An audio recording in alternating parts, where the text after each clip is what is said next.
Hi, hello, வணக்கம். நான் உங்கள் ராக்ஃபோர்ட் சரவணன். எப்படி இருக்கீங்க எல்லாரும்? நல்லா இருக்கீங்களா? இப்போ தான் நான் ரீசெண்டாக கொஞ்சம் சென்னை வரைக்கும் போயிருந்தேன்.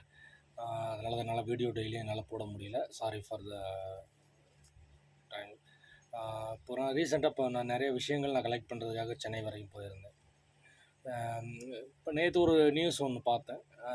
சரி, அதை பற்றி நம்ம டக்குன்னு ஒரு ரிப்ளை பண்ணிடுவோம் அப்படின்னு சொல்லிட்டு தான் இப்போ டக்குன்னு போட்டது.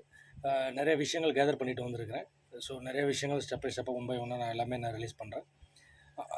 இப்போ ரீசெண்டாக சரத்குமார் அவர்கள் வந்து ஒரு பேட்டி ஒன்று கொடுத்துருந்தாரு. தவேகா தலைவர்லாம் ஒரு தலைவரே இல்லை அப்படின்னு சொல்லிட்டு போட்டிருந்தாரு. அது இந்த பெரிய மகா நடிகர் அவர்லாம் சும்மா சொல்லக்கூடாது. பெரிய மகா நடிகர் அவர். திரைக்கு பின்னால் ஒன்று, திரைக்கு முன்னால் ஒன்று. நல்லபடியாக தான் பண்ணுறாரு, ஒன்றும் பிரச்சனை இல்லை. ஏன்னா அவருக்கு அடிக்கடி எல்லாமே தூக்கத்தில் தானே எல்லாமே வரும், கனவுல தான் எல்லாமே வரும்.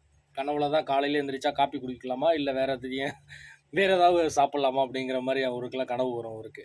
ஸோ அந்த மாதிரி கனவு வந்து கட்சியில் சேர்ந்தவர் தானே அவர். மற்றபடி மக்களுக்கு ஏதாவது செய்யணும் அப்படின்னு சொல்லிட்டு அவர் கட்சி ஆரம்பிக்கலை. சினிமா துறையை விட்டுட்டும் வரல. அவங்க சம்பாதிக்காமல் இல்லை. அவங்க அவங்களோட பேக்ரவுண்ட்லாம் எடுக்க போனோம் அப்படின்னா நிறைய ரொம்ப கஷ்டம். அதெல்லாம் ரொம்ப கஷ்டம், மீன் ரொம்ப டேட்டியாக இருக்கும். ஸோ அதெல்லாம் நம்ம எடுக்க வேண்டாம் பேக்ரவுண்ட்லாம். ஸோ அவருக்கு ஒரே ஒரு பதில் தான் நான் சொல்ல விரும்புகிறேன். நான் உங்களால் முடிஞ்சா நீங்கள் எங்கள் தளபதி விஜய் அவர்கள் நிற்கக்கூடிய தொகுதியில் நின்று நீங்கள் ஜெயிச்சிடுங்க. நீங்கள் என்ன சொன்னாலும் நான் கேட்குறேன், சரிங்களா? அதை விட்டுட்டு தேவையில்லாமல் அவர் தலைவர் இல்லை, இது இல்லை அப்படின்னு நீங்கள் கற்பனை பண்ணிக்கிட்டு நீங்கள் பேசிகிட்டு இருக்காதீங்க. இன்னும் கனவு உலகத்துலேயே நீங்கள் வாழ்ந்துட்டு இருக்காதீங்க. முதல்ல கனவு உலகத்தை விட்டு வெளியில் வாங்க முதல்ல, சரிங்களா? ஓகே, இனிமேல் அந்த மாதிரிலாம் பேசாதீங்க. பேசுனீங்கன்னா அதுக்கு வந்து பதில் வந்து வேறு மாதிரிலாம் வரும். ஸோ உங்களோட பர்சனல் விஷயத்தெல்லாம் நோண்டி எடுக்கிற மாதிரிலாம் வெளியில் வரும்.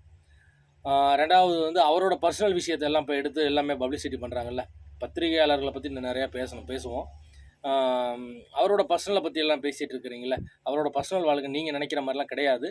ரெண்டாவது வந்து அவங்க கணவன் மனைவிக்குள்ளே அந்த மாதிரி எந்த ஒரு சம்பவமும் நடந்ததும் கிடையாது. அவங்களுக்குள்ள பேச்சுவார்த்தையில் நல்லா சுமூகமாக தான் இருக்கிறாங்க. இதில் வந்து இன்னொரு நடிகை அவங்கள வந்து கம்பேர் பண்ணி பேசுனது அதெல்லாம் ரொம்ப தவறான விஷயந்தான். அதெல்லாம் இல்லைன்னு சுட்டி காட்டுறதுக்கு தான் அவங்க வந்திருக்காங்க, வேறு ஒன்றும் கிடையாது. மற்றபடி அவர் தலைவர் இல்லையா அப்படிங்கிறத தீர்மானிக்கிற தகுதி உங்களுக்கு கிடையாது சரத்குமார் அவர்களே. ஏன்னா நீங்கள் எந்த ஒரு வார்டுக்குமே நீங்கள் ஒரு தலைவர் முதல்ல கிடையாது, சரிங்களா?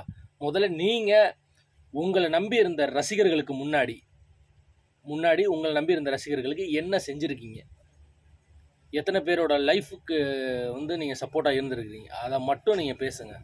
அதுக்கு தகுதி இருந்தால் மட்டும். அதுக்கு தகுதி இல்லாத பட்சத்தில் டோன்ட் டாக் அபவுட் மை டிவிக்கு. Good bye.